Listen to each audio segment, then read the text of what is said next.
This paper, it's an important paper. It's a mouse model of another disease. And you might say, why Duchenne muscular dystrophy? There are only about 3,000 boys in the United States of America that have DMD, Duchenne muscular dystrophy. It's a genetic disease that only affects males. Muscles waste. They turn to scar tissue. They become fibrotic. So again, this is the recurrent theme you see in different models, different diseases, same mechanism in part. And what was seen here, that after 6 months on Protandim, these mice have exactly the same gene defect that these boys with DMD have. They showed T-bars, lipid oxidation reduced by 48%. Does that sound familiar? The humans had a 40% reduction. Osteopontin was reduced by 57%. The previous VCU's heart study also showed osteopontin reduced. That's the trigger, the message for scar tissue. And the MRI signal, magnetic resonance imaging, if you have a boy with DMD and you do an MRI, you can see changes in the muscle. Your T-bars went down, osteopontin went up. Both of those were decreased in the Protandim-treated animals. And if you look at an MRI on a mouse, here's what the pictures look like on a mouse that has muscular dystrophy. You can see those areas in the yellow circles. That's simply abnormal regions of a muscle. The muscle should be uniform. This should look like a slice of ham. This is an image through the thigh muscle of a mouse. And you can see those anomalous regions. And these are Protandim-treated mice. And you can see those bright white spots have virtually disappeared. But the important thing, if you have muscular dystrophy, you don't want those anomalous regions. You want to see clean-looking, normal-looking muscle. And it was reduced by 38%. This last paper from Ohio State, Protandim blocks intimal hyperplasia. What is that? It's the thickening of a vessel wall.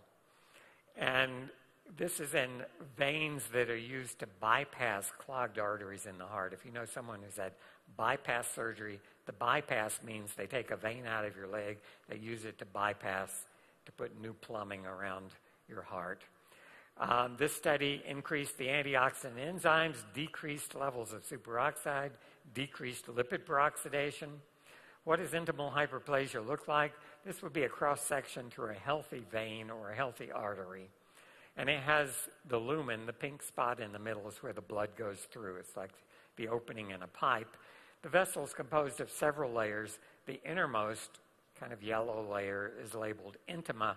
And when you have intimal hyperplasia, it just means intimal overgrowth or thickening, you can see that that would partially occlude that pipe. That's not a good thing. And in real vessels, you can see the upper one is a freshly isolated vein from the leg that's going to be used to bypass the artery. The lower picture is that artery that's been that vein that's been subjected to oxidative stress. And you can see the wall has thickened, the lumen, the opening in that pipe is much, much smaller, and obviously the blood flow through that vessel is going to be constrained. Intimal hyperplasia, it's actually not a disease. It's something that is caused by physicians and surgeons doing procedures to keep your heart working for a bit longer. So if they do a bypass, you're in good shape immediately. And within a few months, you may feel like your old self.